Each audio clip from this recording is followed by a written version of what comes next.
गुंजन काय खाती बाळा तू? काय खाती? पेप्सी आहे का? हो का? गुंजन पेप्सी खायली बघा. कशी पिलू? गोड आहे का? गुंजन पेप्सी कशी लागते तुला? पेप्सी थंडी आहे का बाळा? कशी आहे? थंडी आहे का? तुला आवडली का? कशी लागती? गोड आहे का? कशी आहे?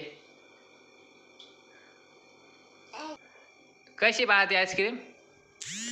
पेप्सी कशी लागते सांग ना बाळा. गुंजू गुंजन ओके ओके थँक्यू म्हण ना. पेप्सी द्यायल्याबद्दल थँक्यू म्हणते का? बरं बाय करते का? बाय बाय कर ना. बाय.